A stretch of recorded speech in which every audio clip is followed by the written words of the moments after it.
Good morning, Impact Church! Ayan. Before we start po, let us all stand and batiin naman po natin yung mga katabi po natin or yung mga nakikita niyo pong new faces today. Ayan.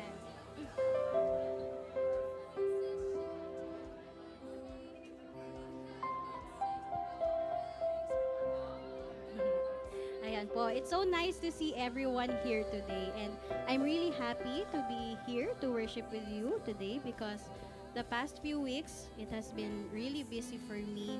But God has been reminding me to come to Him with an open heart and to see Him clearly. So, if you're like me, maybe a little tired, distracted, or carrying something, let us all come before God. Let us prepare our hearts and our minds as we sing this song. Come on, church, let's worship Him together.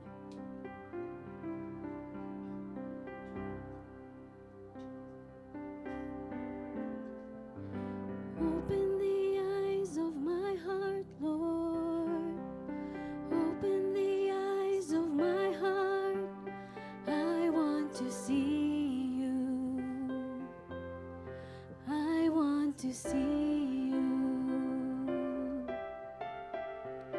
Open the eyes of my heart, Lord. Open the eyes of my heart. I want to see you. I want to see you. To see you high and lifted up, shining in the light of your glory.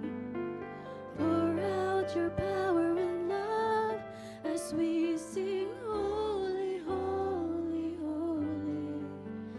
Let's sing, open the eyes. Open the eyes of my heart, Lord. Open the eyes of my heart. I want to see you. I want to see you. Open the eyes of my heart, Lord. Open the eyes of my heart. I want to see you. I want to see you. To see you high and lifted up, shining in the light of your glory. Pour out your power and love as we sing, holy, holy, holy. To see you high and lifted up, shining in the light of your glory. Pour out your power and love as we sing, holy, holy, holy. Yes. Holy, holy, holy. Holy, holy, holy. Holy, holy, holy. I want to see you. Let's sing holy. Holy, holy, holy. Holy, holy, holy. Holy, holy, holy. I want to see you. Yes, Lord, you are holy. And as we open our eyes, church, let's remind ourselves how faithful the Lord has been with us. Come on, church. Let us clap our hands as we sing praises to Him.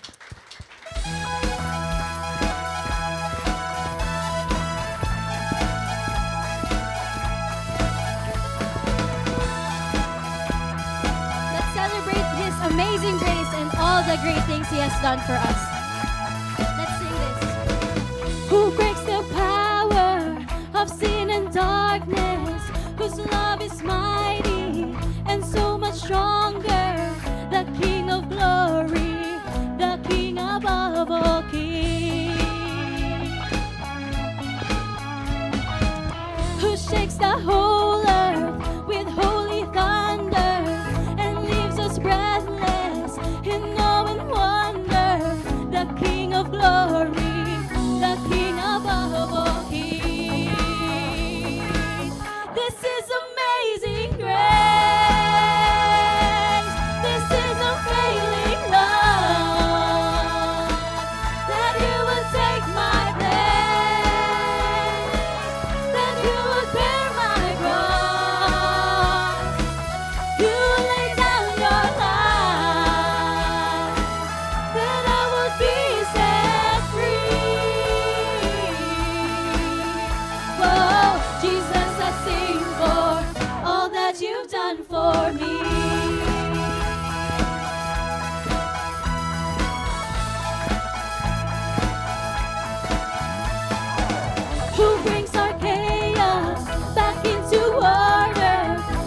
you would bear my cross. You lay down your life, then I would be set free. Oh, Jesus, I sing for all that you've done for me.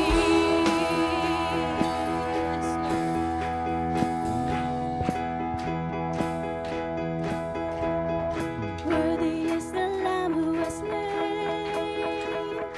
Worthy is the King who conquered the grave. Worthy is the Lamb who was slain. Worthy is the King who conquered the grave. Worthy is the Lamb who was slain. Worthy is the King who conquered the grave. Worthy is the Lamb who was slain. Worthy, worthy, worthy. Oh, this is amazing grace. This is unfailing love, that you would take my place, that you would bear my cross. You lay down your life, that I would be set free. Oh, Jesus, I sing for all that you've done for me. Come on, church, let's continue to clap our hands for the Lord. Come, let us worship our King. Come, let us bow at His feet. He has done great things. See what a Savior has done. See how His love overcomes.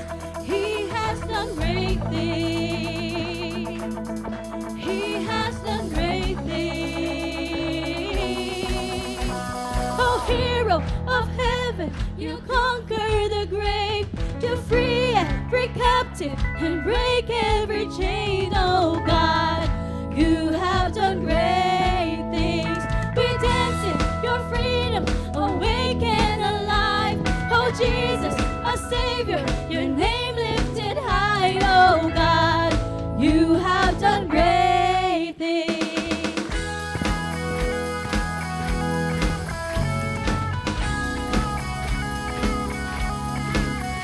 You've been faithful through every storm.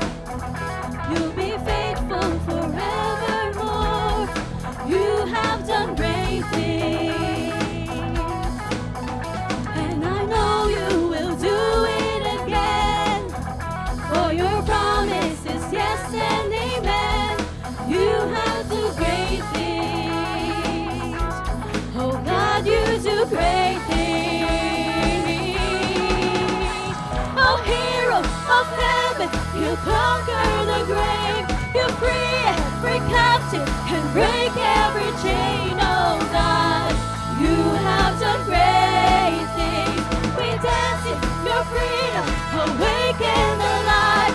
Oh Jesus, a Savior, your name lifted high. Oh God, you have done great things.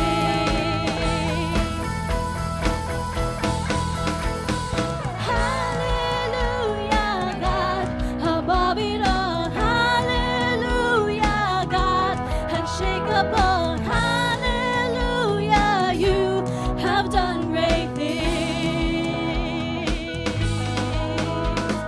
Hallelujah, God.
God's grace is amazing and He has done great things. That's why, church, let us thank Him and surrender everything to Him because He is always with us and we need Him in every moment of our lives. Together, let us worship Him.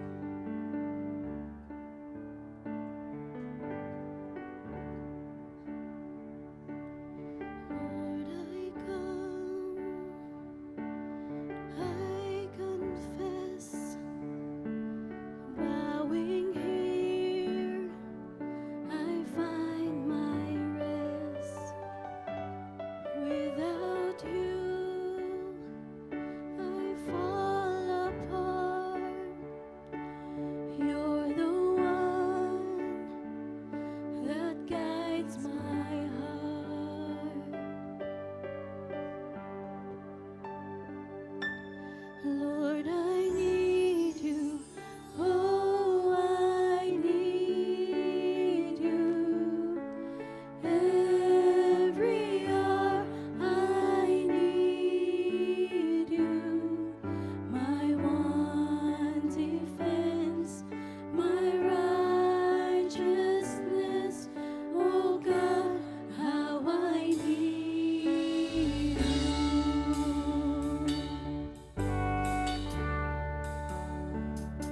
Where sin runs deep, your grace is more.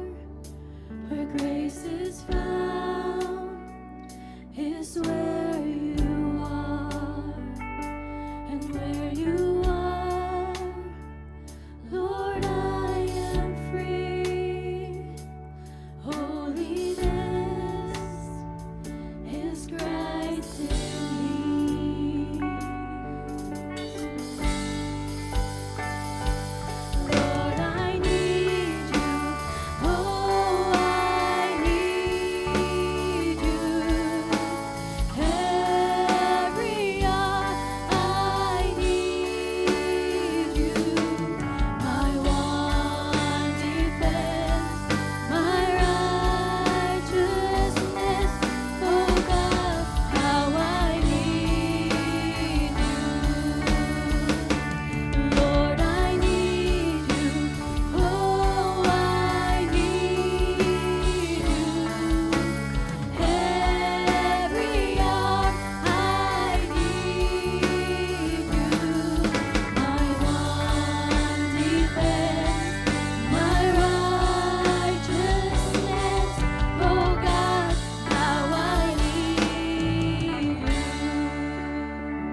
thank you for your amazing grace and for your faithfulness in our lives, Father. You have done so many great things for us, Lord. Even in the busy days, Lord, the challenges and the uncertainties, you have been with us, guiding us, protecting us, and showing us your love, Father. Lord, we surrender everything to you, our hearts, our minds, and our plans. Be our strength, Father, when we are weak. Be our light when we are lost. Help us to trust in your presence, Lord, to seek you in all things, and to live with our hearts that depend on you only, Father. We lift up all the glory and all the honor. In your mighty name we pray.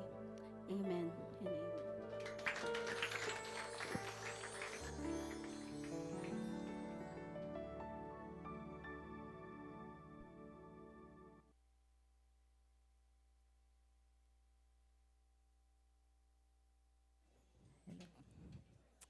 Ayan, it's indeed a blessed day para sa ating lahat. Simula pa lang po kanina, no? When we pray together and when we pray for each other, we are being ministered unto already. And of course, yung ating pag-aawitan kanina, no? Alam nyo, hindi lahat ng tao ay may opportunity na umawit para sa Panginoon. Pero tignan nyo inyong mga katabi. Ayan, tayong lahat, no? Kanina, nagkaroon tayo ng opportunity na awitan, purihin, at sambahin ang ating Panginoon. Kaya every time po na meron tayong ganitong chance, gawin po natin yung ating very best. Kasi ang inaawitan po natin ay ang ating Panginoon. Amen po ba? Amen. At habang itinataas po natin ang kanyang pangalan, tayo naman po ay namiministeryohan din. Naaalala natin yung kabutihan at kadakilaan ng ating Panginoon. Yan. Dahil nga magandang araw na ito, isa sa mga nag-a-add ng kagandahan ng araw na ito ay ang ating mga bisita ngayong araw. Yan, hindi ko pa binabanggit ang kanilang mga pangalan. Meron tayong 5 visitors sa araw na ito. Uunahin ko na si Mark Angel. Asan si Mark Angel? Ayun, andun ba si Mark Angel? Ayan, welcome sa ating simbahan. Ayan, si Mark. Tumayo pa talaga si Mark.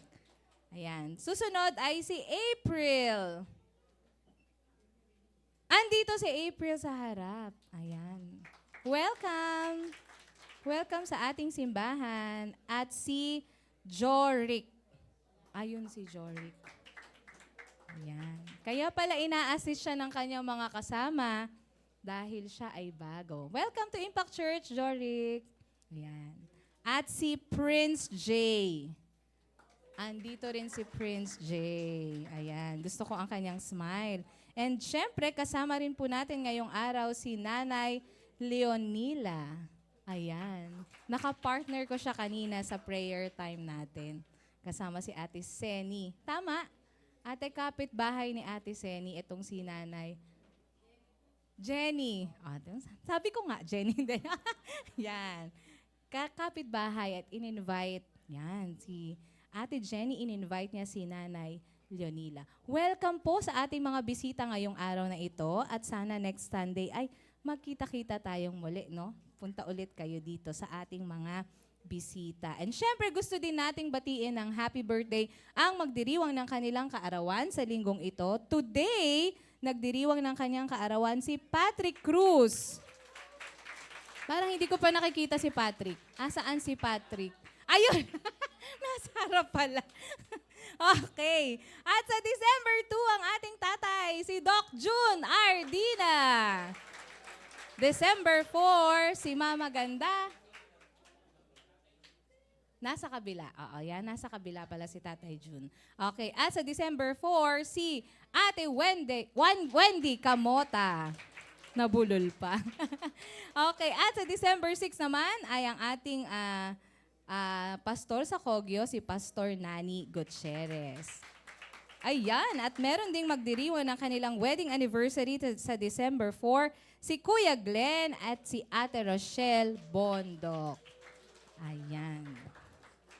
And syempre, gusto rin nating batiin ang mga sumusunod. Ayan na!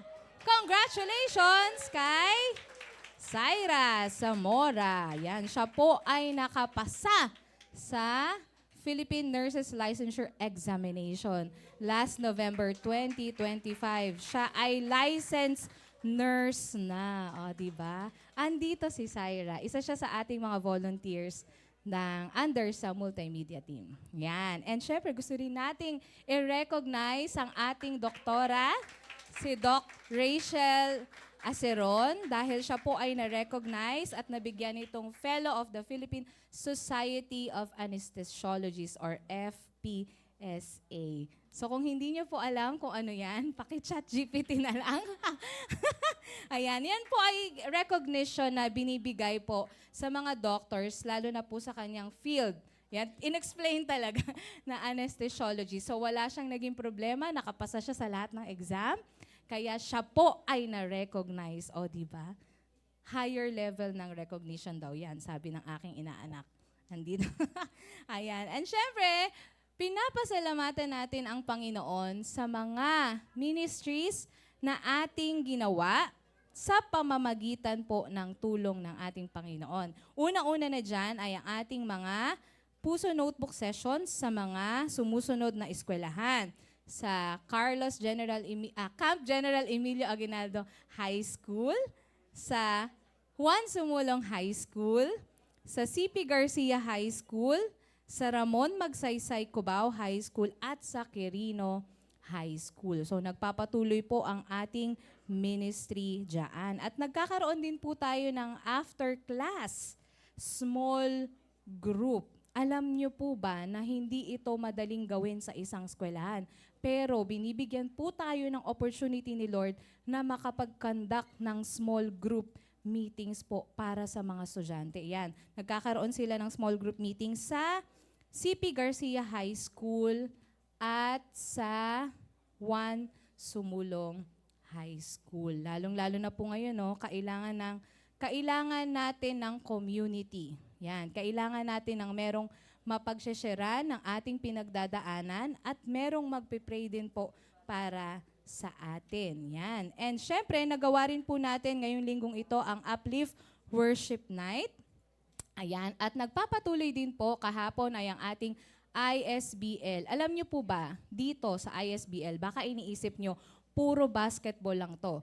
So sa lahat ng galing sa ISBL, makinig, tumingin sa akin. Okay. Hindi lang puro basketball ang ginagawa nila dito dahil nagkakaroon din po sila ng puso notebook sessions. Yan, natututo rin po sila at lumalalim ang kanilang pagkakakilala sa ating Panginoon, sa kanilang sarili, kung sino sila at kung sino po ang Panginoon. Yan, salamat po sa opportunity na ito. And syempre, yung ating Malasakit Ministry Batch 4 meetings ay nagpapatuloy. Kahapon ay ang E. Rodriguez Center. Nag-meet po sila. At meron pa bang iba? Sila lang ba ang nag-meet kahapon? Yan, sila lang ang nag-meet kahapon. And syempre, yung ating mga Follow Me Groups Bible Study, nagpapatuloy din po iyan. Okay? Alright, so ito na. Eto na. Kung kanina nakinig kayo, mas lalo po dapat kayong makinig sa akin. Yan. Nag-lipstick pa naman po ako. Dapat tignan nyo ako. Tumingin po kayo lahat sa akin. Nakatingin na ba lahat? Yan. Kasi gusto ko, tandaan nyo po ang mga dates na ito para wala po tayong ma-skip. Ayan. Unang-una na po dyan para sa ating mga estudyante, ang ating campus Christmas party. Yan po ay sa December 6, 2025. Wala mo nang papalakpak. Mamaya, bobonggahan natin ang palakpak. Okay? Ayan. Sa ano yan? 8 a.m. to 12 noon. At yan po ay gaganapin natin sa Juan Sumulong High School. Okay? Eto pa. Pagkatapos ng Campus Christmas Party, meron din po tayong Malasakit Ministry Batch 4 Christmas Party. Yan naman po ay sa December 13. Okay, tanda. Mamaya na. Mamaya. Ayan, tandaan natin ha. Anong date ito? December 13. Okay? At ito pa. Wait lang, hihinga lang ako. Kasi may mga... Handa na ba makinig? Okay. Sa December 21 naman po ay ang ating Impact Church Christmas Party. Wait lang, wait. Alam ko palakpak na kayo. Wait lang. Okay, ganito po gagawin natin. Dahil nga, medyo dumadami po tayo, so kailangan po nating magpa-register. Today po ang umpisa ng registration. Pipili po kayo kung umaga ba kayo or hapon. Ngayon, isa lang po ang pipiliin natin ha. Kasi marami po tayong guards dyan sa joke lang. Ngayon, kapag napuno na ang umaga, sa hapon na po kayo. Kung ako po sa inyo, kung gusto nyo ng umaga, magpapalista na po kayo kay Ate Marian mamaya. Okay? Pagkatapos ng ating benediction, hanapin nyo si Ate Marian, ipalista nyo ang inyong pangalan. Dahil, kapag napuno na po ang morning, kayo po ay sa hapon. Pero kung gusto ang option nyo, ang first option nyo ay hapon, edi ilagay nyo po ang pangalan ninyo sa hapon. At ito pa ang isa nating tatandaan. Okay? Nasa December 21 ay ang ating gift to Jesus. Siyempre, sino po ba ang may birthday every Christmas? Si Jesus. Kaya siya po, this time, siya po ang bibigyan natin ng regalo.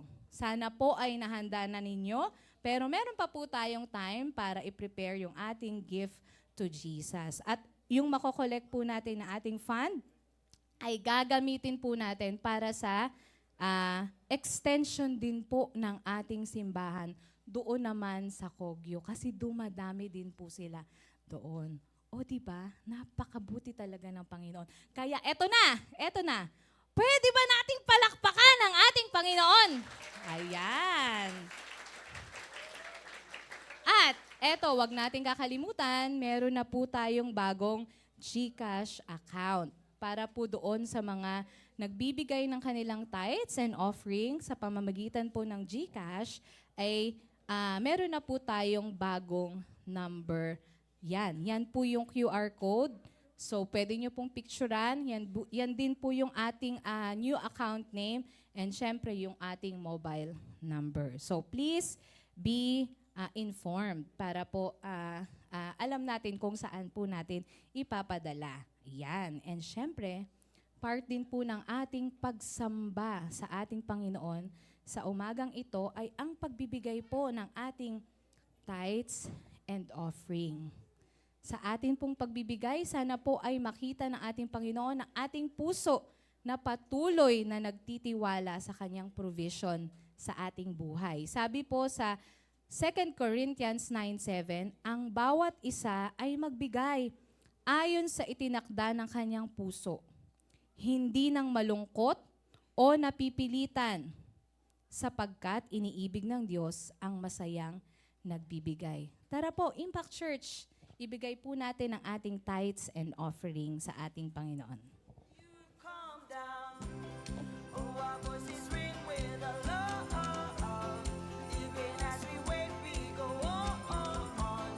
All around the kingdom sing, oh, oh, oh. Our King is coming. Oh, oh, oh. Oh, oh, oh.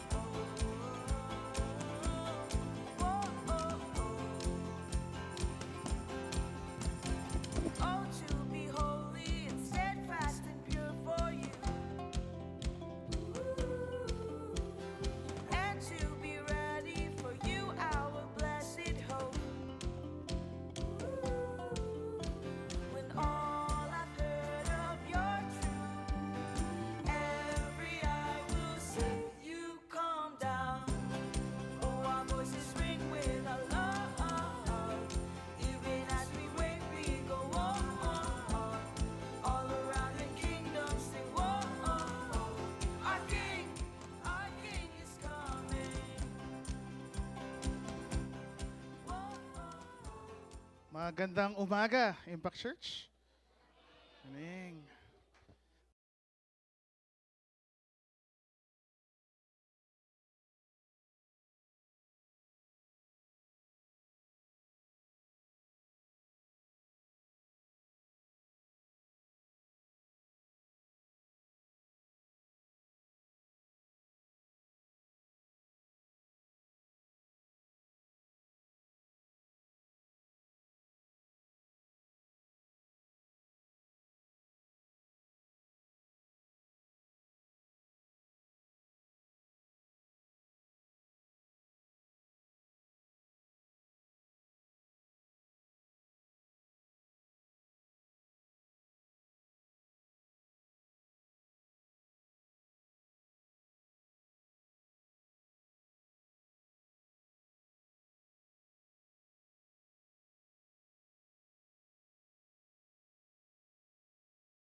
Kaya ginawa nung original owner ng Bohol Farm is nag-import sila ng mga European bees.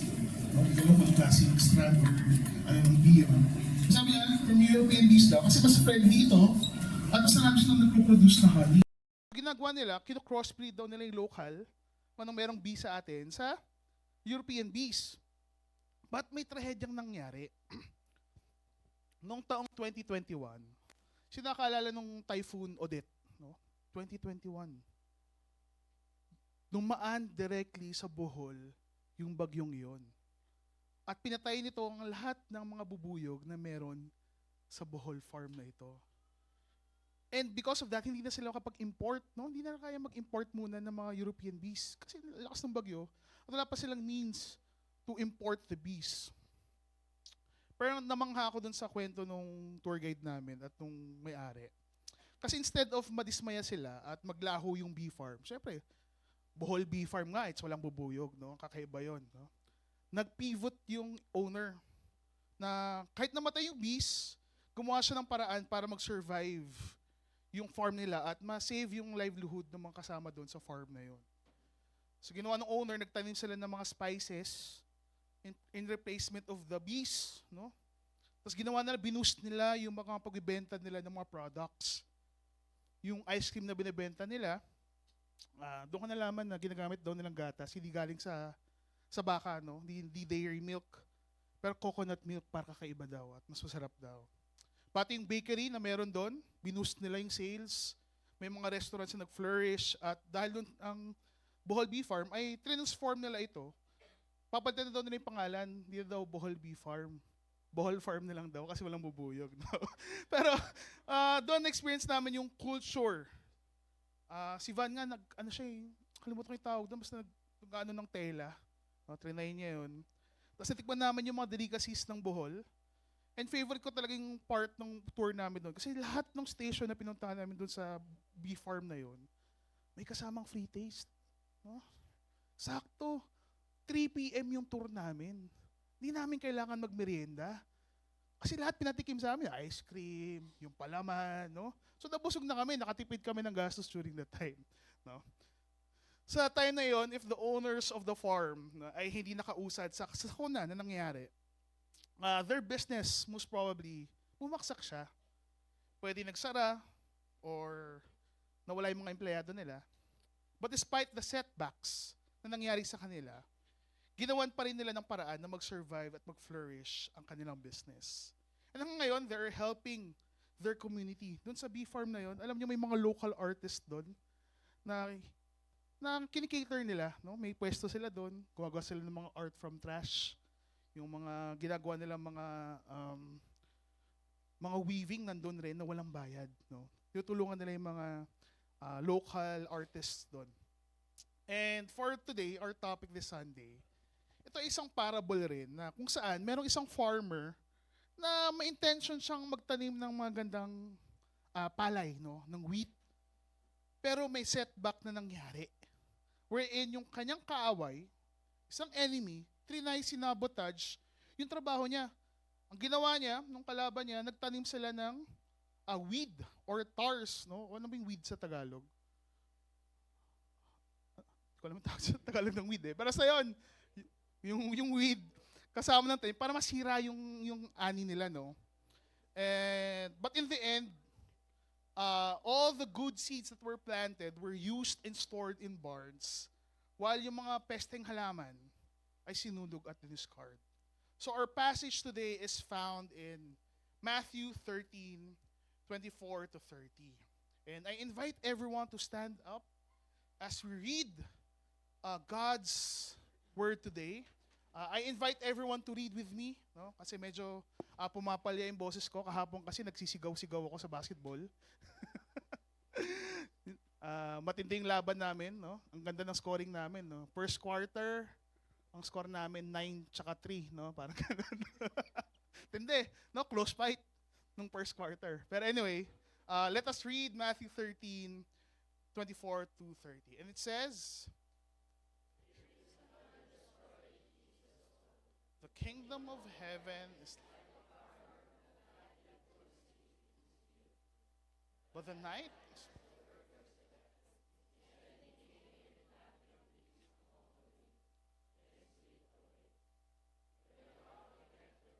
and produced grain, the weeds also grew. The farmer's workers went to him and said, "Sir, the field where you planted."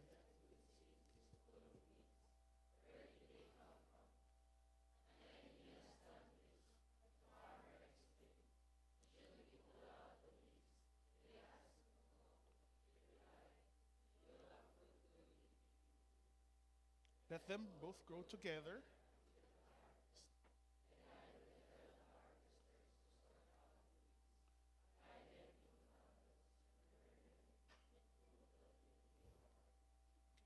May we be blessed by the reading of His God's Word. Sige, upo po muna tayo. Yan. So in this story, sa Matthew 13, Jesus was at the Sea of Galilee. Doon dinagsa siya ng mga tao because they wanted to hear and see Christ teach. So ginawa ni Jesus, habang nasa dalampasigan ng mga tao, sumakay siya sa bangka at nagturo siya. But this time, it is different. Instead of teaching the law, no, usual niya, nakipagdebate sa mga Pharisees, etc., he taught in parables, including itong parable ng wheat at weeds. No? Dito sa section na ito, makita natin yung madami siyang tinurong parable. No? Hindi lang itong parable na to. Nandito yung parable of the sower, parable of the mustard seed, parable of the yeast, parable of the hidden treasure, parable of the pearl, and parable of the net. Interestingly, no, nagtaka yung mga disciples niya, bakit dinaan ni Jesus Christ ang teaching moment na ito sa pamamagitan ng kwento? As we all know that Jesus used parables so that people may understand kingdom principles and spiritual lessons na foreign sa pandinig at tenga ng mga hindi pa naniniwala or wala pang idea kung ano yung plano ng Panginoon sa buhay nila, sa mga taong lost. No? Para maintindihan ng madla, ng mga tao, ng crowd, kung ano ba yung pakay at realidad ng kaharian ng Diyos, gumamit si Jesus ng mga kwento kung saan makaka-relate ang mga tao tulad ng pangingisda, pagtatanim, pag-aani.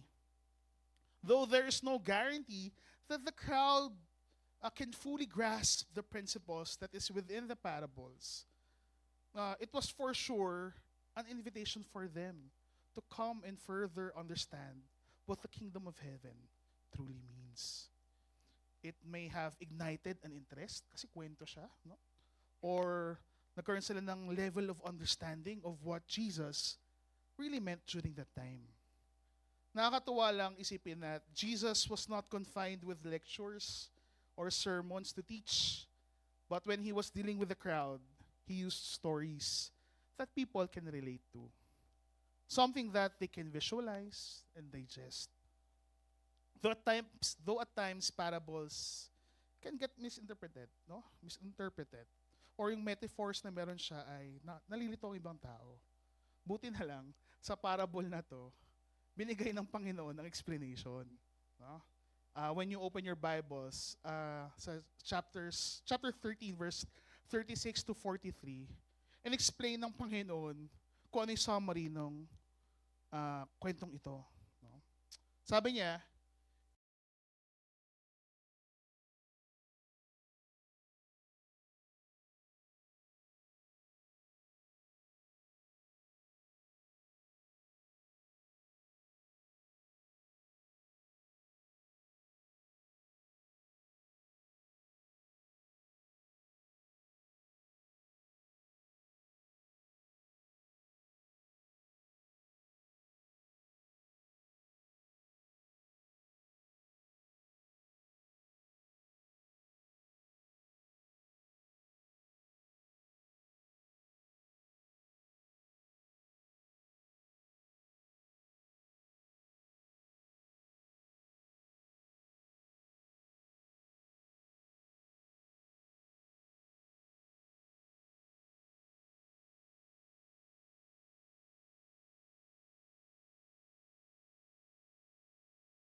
Two of my observations or principles that I derive from this passage. First is that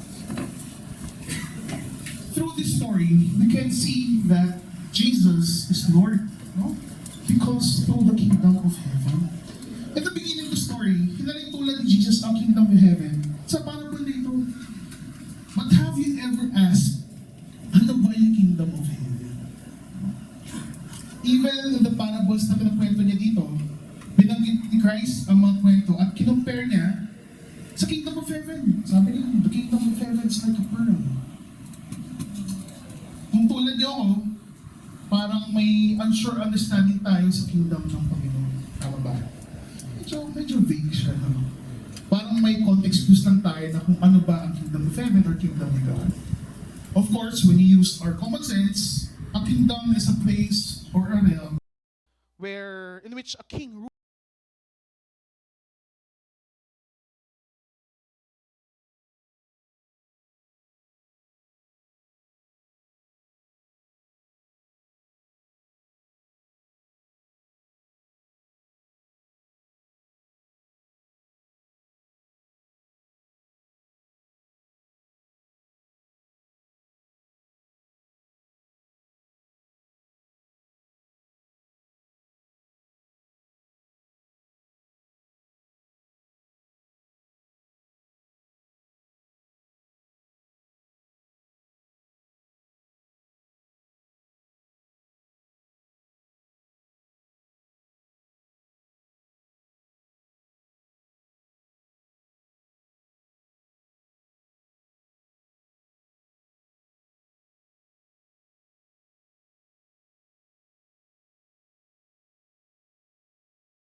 Ano siya?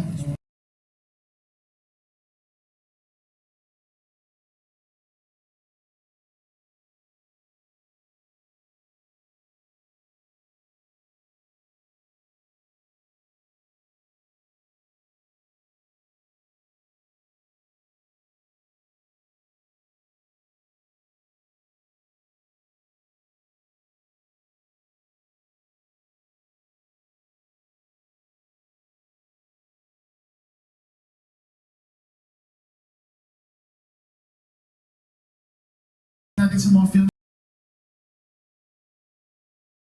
ng film. Nasaan na yung final battle? Nasaan na yung happily ever after kapag ng movies natin? If you think that the kingdom of heaven is not yet present, then ano ibig sabihin ng victory of Jesus Christ sa cross? And if we say that the kingdom of heaven is yet to come, does that mean that Jesus is not reigning here on earth? Maybe we can understand His kingdom better by knowing that it is both, meron siyang both present tense and future tense. Not yet fully present, but already present. Yes, as an explanation of the parable, at the end of the age, all those who are people of the kingdom and His righteous and who are righteous will shine like the sun in their Father's kingdom. This is the future tense of the kingdom of heaven. At the end of our life and at the end of the world, the completeness of our joy and hope will be fulfilled in the coming.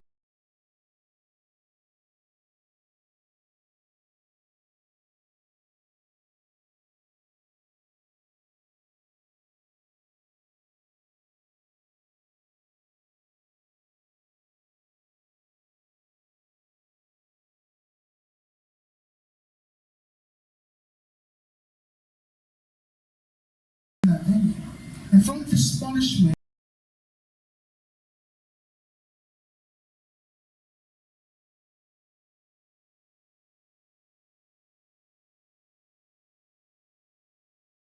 so in this twofold essence of God's kingdom, sabi ni John Piper, no? In the hearts of His people and in their relationships, by winning over sin, Satan, and death, Doon pinakita ni God ang kingdom niya sa buhay natin. Then, by this exercise of His reign in our lives, gathering a people for Himself in congregations that live as citizens of new ages of the kingdom, not of this world.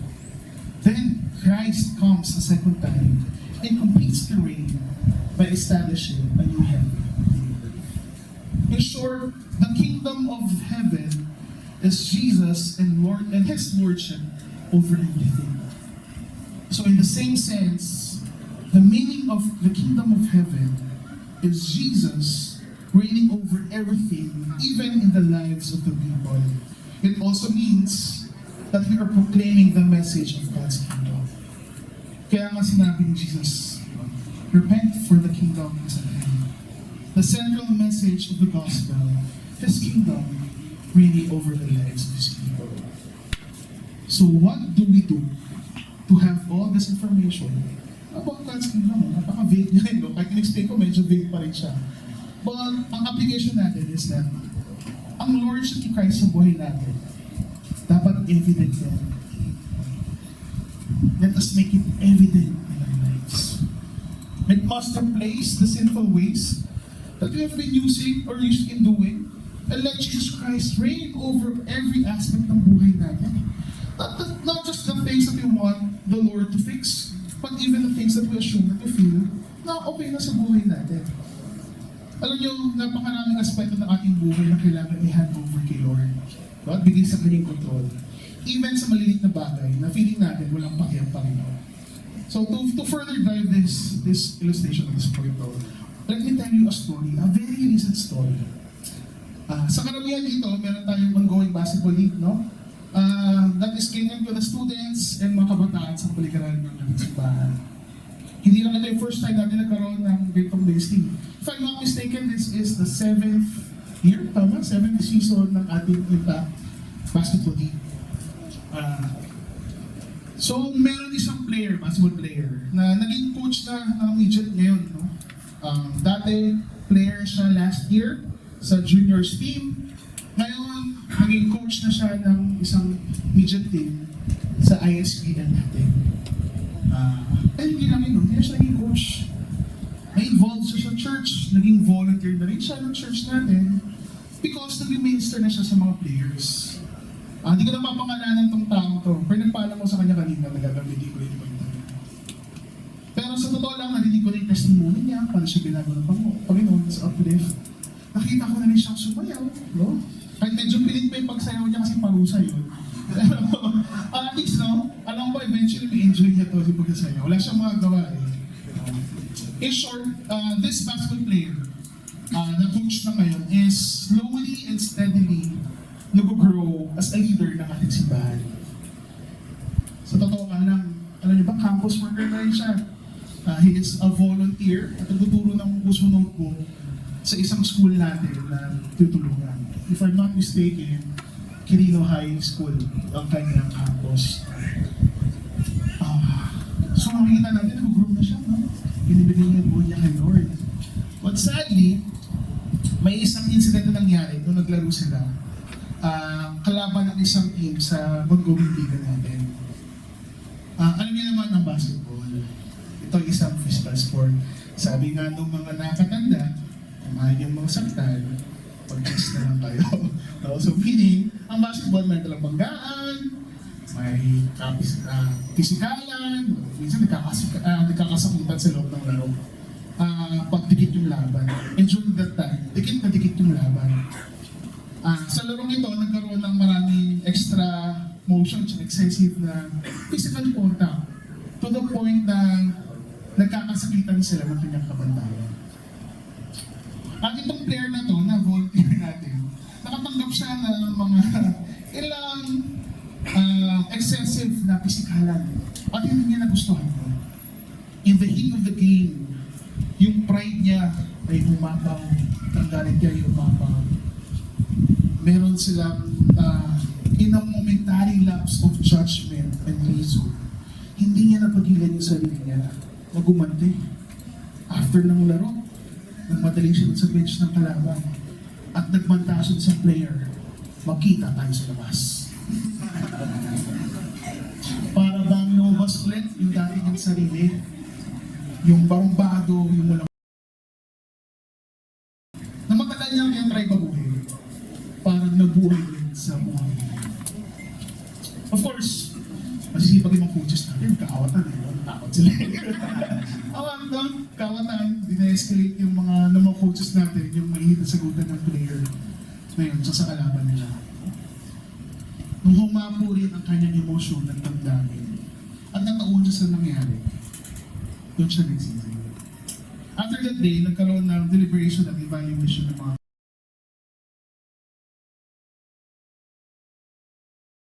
involved na tao. May mga game suspensions, additional trabaho. Kaya nga itong volunteer na ito, napasayo ko kasi yung parusa na. No? Pero, dahil nga mataas ang standards ng church, lalo sa ating mga coaches, matindi yung mga punishment or yung discipline na ginawa sa akin. Hindi kami natuwa sa nangyari. Pero ako natuwa ko at nag-bless ako on how he responded bilang a coach in a volunteer ng church. Tinanggap niya ng maayos yung palusang binigay sa kanya. He apologized to the team sa ginawa niya. He tried to become a better person after that incident. Kung normal na player lang siya, siguro hindi siya nagpakita sa amin. Bago siya, nahiya siya. But after this, he didn't stop volunteering. Actually, mas naging active pa siya.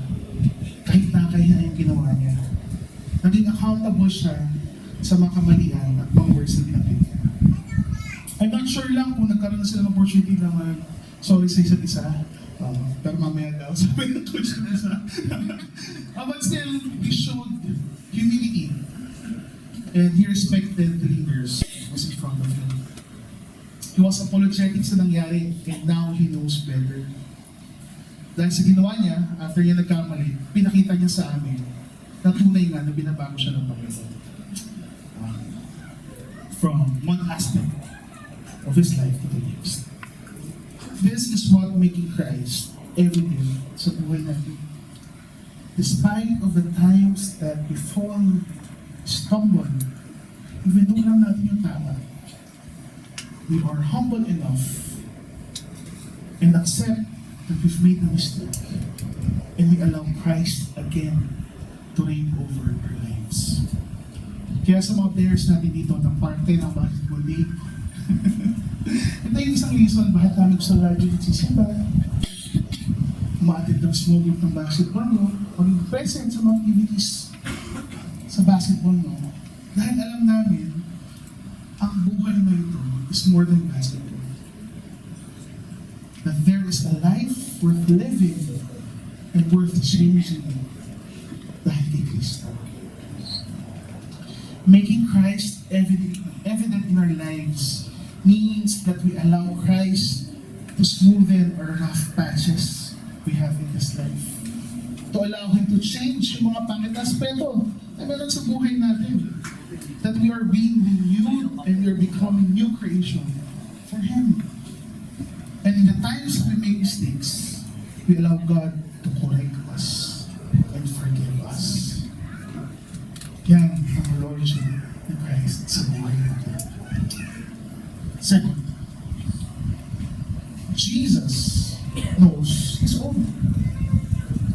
It is very interesting that in this parable, the Lord has used the example of wheat and weeds.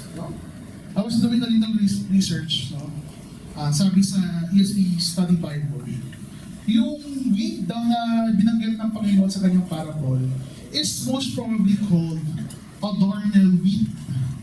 Or scientific name niya, para sa ating mga plantito, plantitas, yung wheat natin, Lolium temulentum. Grabe. Kakabulon. Ang darnel wheat, pagkita ko siya. It is what they call a false wheat or a mimic wheat. Dahil napaka-uncanny ng resemblance niya sa totoong itsura ng wheat. Medyo kamukha kayo na sa labang. Usually, rin daw, nag-grow ang darnel, ang wheat na ito, sa mga lugar kung saan maraming wheat. Mahirap dito ang darnel plant.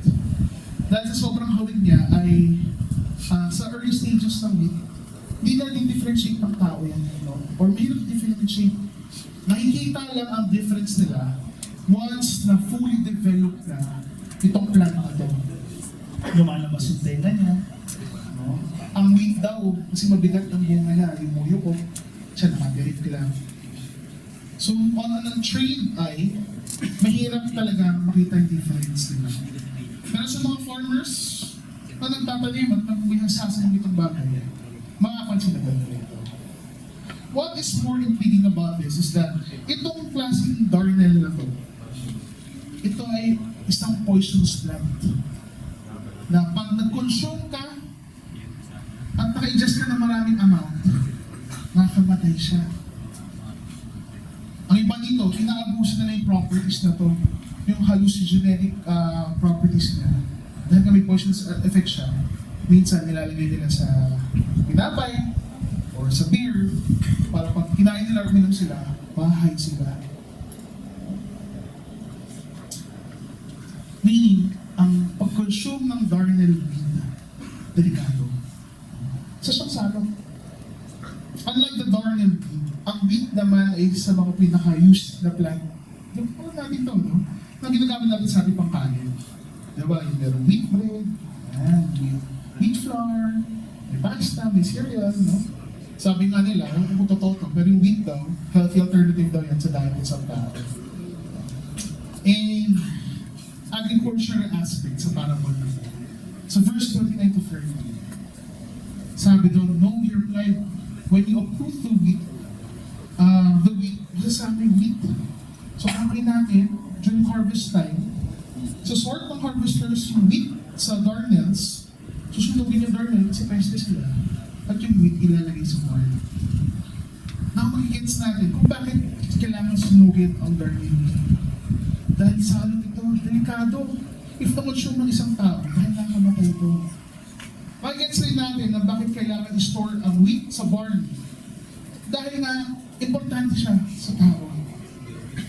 The wheat is important while the darnel is dangerous and considered as pest. In the previous verses before the parable. Specifically in Matthew 7, look it up, Matthew 7:15 to 19. Sabi dito, watch out for false prophets. They come to you in sheep's clothing, but inwardly they are ferocious wolves. By their fruit you will recognize them. Do you eat grapes from thorn bushes or figs from thistles? Likewise, every good tree bears good fruit, but a bad tree bears bad fruit. Thus, by their fruit you will recognize. Sa panahon natin ngayon, maraming magaling magpanggap, maraming counterfeits, maraming manggagawa. Sad to say, minsan, gumagamit sila ng Bible verses to convince people. They know how to talk, but deep inside, they are rotten and dangerous. Sa mundong ito, maraming ginagamit ang kalaban para buluhin at inisipang tao. At marami rin malulunod ng mga tao. May biruan nga kami, paano ba daw malalaman kung yung isang nagpo-profess na Kristiyano ay totoo sa cloud chaser lang. No? Ang isang tanda dyan, pasihan, kailangan mong tanongin kung ano yung favorite praise and worship song ng isang Kristiyano. Pag binanggit nga yung mga usual na kinakanta natin, great things, tagumpay, etc. Medyo safe daw. Pero kabahan ka, pag sinabi nila, pag favorite song ng isang Kristiyano ay God gave me now, delikado na yun. Pag God gave me, iba na parang napakay nun sa simbahan. That is why the fruits that we produce are very important in our Christian living. Because ito yung proof na anak ka ng Panginoon. Sa mga panahon na binabago at pinipurun tayo ng Panginoon, doon tinatanda niya yung mga parte ng buhay natin na nag-hinder sa paglago natin. At ang pagbunga ng righteousness sa buhay natin. That is why, for our application, it says, fruits na meron tayo. Let it mature. We have to bear the fruit of the Spirit. In Galatians 5:22-23, but the Holy Spirit produces this kind of fruits in our lives: love, joy, peace, patience, kindness, goodness, faithfulness, gentleness, and self-control. Alam niyo bakit importante yung Lordship before bearing fruit? Because it is easier, no? Alam niyo bakit importante ang Lordship before mamumatay ng fruit? Alam niyo kasi it is easier for man to hate, to be evil, to be unfaithful, to be rude. Mas madaling magwala, sundin yung mga sarili natin gusto sa buhay, kaysa maging mabuting tao. Lalong-lalo na sa mga naranasan natin sa ating kapaligiran. Kung pangit yung treatment sa atin, natural lang na pangit yung treatment natin sa iba. It is very unnatural for a man to be good. It is innate sa atin ang pagiging masama. Pag tumatay ng masama, gagati tayo. May sabi nga ngayon, tutunan ko, we have to reciprocate the same energy. But, tulad ng darnel weed, this is a poison to the soul. It rots our innermost being, and it destroys us. And most especially, it ruins the relationship that we build around us. But when we allow Christ to change what is innate in us to is what is right for Him, the poison that has been slowly killing us will in turn be of help to others as well. Nakatawa nga na ang fruit ng Holy Spirit is not just for us. It will not just benefit us, but the people who experience the love that we give because pinuno tayo ng pagmamahal po niya.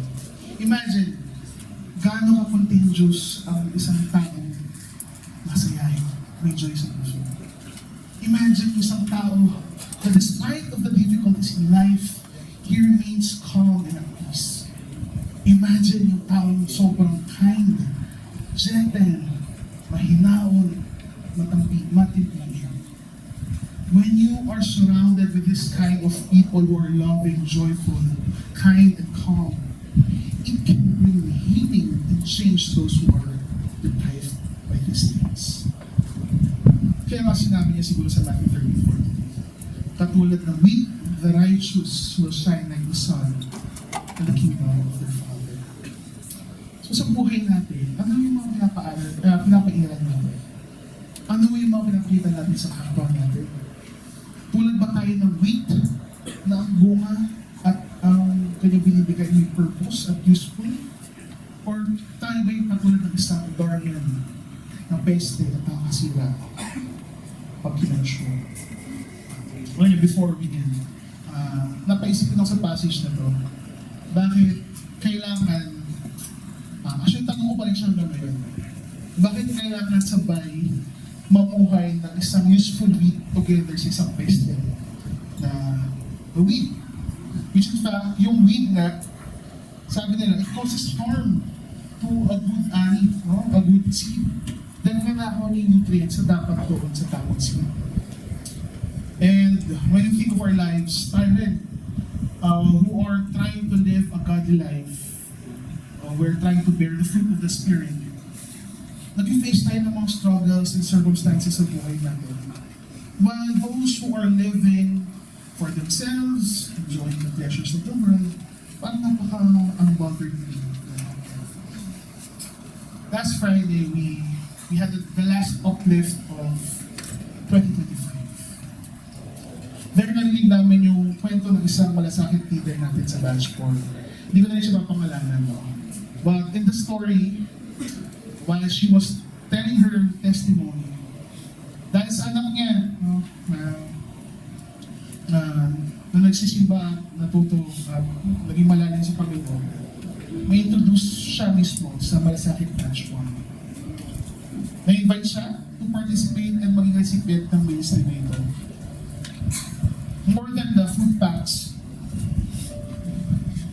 and the rice na nakukuha niya doon, kumagaan yung loob niya dahil it was an avenue for this person na marinig ang salita ng Diyos at magkaroon siya ng opportunity na mailabas ang kanyang mga saloobin at kahirapan.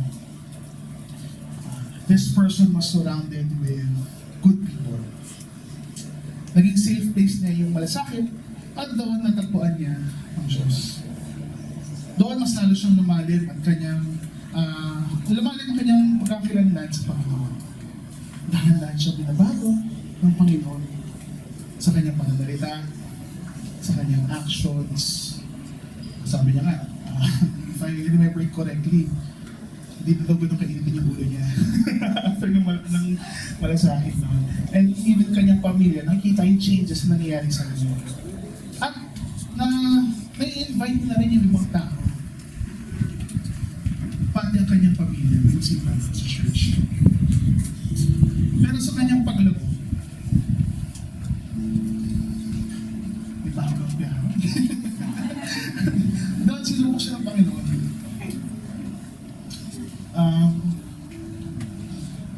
Na-diagnose siya ng isang sakit at doon siya napatanong kay Lord, Lord, bakit itong sumusunod na ako sa iyo? Ngayon pa ako nagkaroon ng ganitong klaseng sakit. Bakit ako pa rin? Hindi niya mawari na bakit siya binigyan ng ganitong klaseng pagsubok ng Diyos. Pero dahil sa kanyang dinaramdam na sakit, doon niya na-realize na hindi niya kailangan harapin ang paghihirap na ito na mag-isa. Doon naramdaman niya na ang pagmamahal ng Diyos ay totoo sa pamamagitan ng tulong ng may ibang tao sa Kanya. Alam niyo ngayon, isa na rin siyang volunteer sa Malasakit. Kung saan doon na siya nag-share. Kung dati siya yung nag-share ng sama sa loob. Ngayon, siya yung nakikinig at nag-share ng buhay ng Kristo sa iba. It's true that there are many uncertainties sa buhay natin. Gulo ng mundo. May mga pagsubok na darating na minsan hindi natin alam paano natin palalagpasan o paano tayo magpapalan. May mga katanungan tayo sa buhay na minsan hindi natin mahanap ng sagot. May mga bagay na feel natin kinakapos tayo na sa totoo lang minsan makapaisip tayo ang hirap tumayo bilang Kristiyano. But just as the parable had said, at the end of the day, when the right time has come, all our worries, questions, and struggles will be wala silang kwenta. For we have Jesus Christ in our lives. Ang mga weeds, tinatapon para masunog. Pero ang mga tao ay nananampalataya sa Panginoon at parte ng kanyang kaharian, parte ng kanyang pamilya. They shine bright for the Father. And they shine brightest in the most darkest place sa mundo. Let us pray. Father, we thank you, Lord, for your goodness in our lives. Salamat, Lord, that despite of our struggles, tutukasin mo naman. Thank you, Lord, that your promises are true. It was true before, it was true now, it will be forever true in the future. Salamat, Lord. Salamat sa iyong pagmamahal sa amin. Sa pangalan ni Jesus. Amen.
Praise the Lord for worship today. Sa mga visitors, mga bago today, I hope you were inspired by the Word of God sa buhay ninyo. God God is a saving God, and He wants to save you, and He has a plan for your life.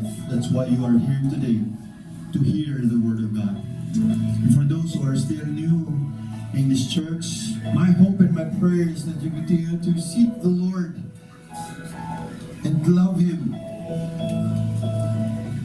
and know Him more and more, and find the joy of having a relationship with the Lord Jesus Christ.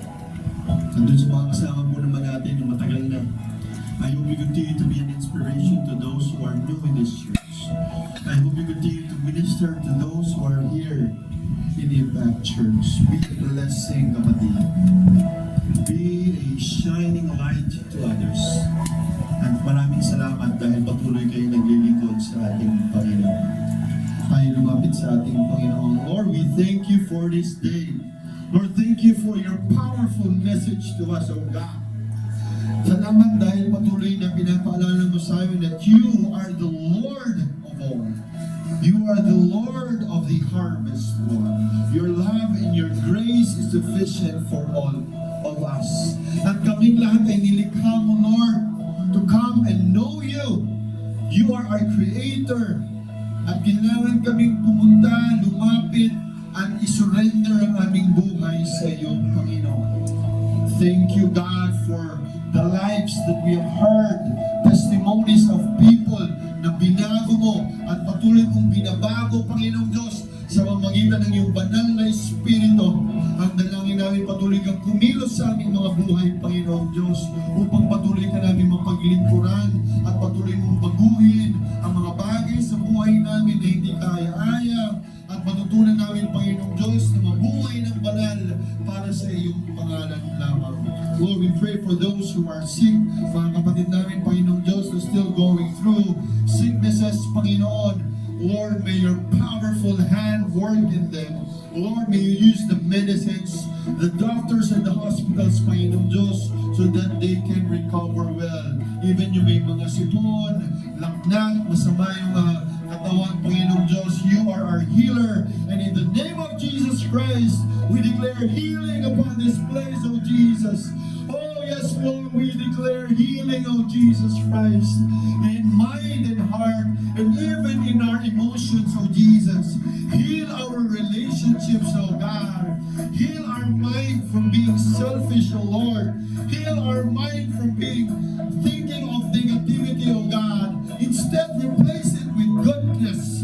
Instead, replace it with kindness, oh Jesus. Instead, replace it with patience, love, and joy, Lord Jesus. We pray that you continue to work through us as you bless each one who is here today, oh God. Receive the blessing of the Lord Jesus Christ. The Lord bless you and keep you, and may the Lord make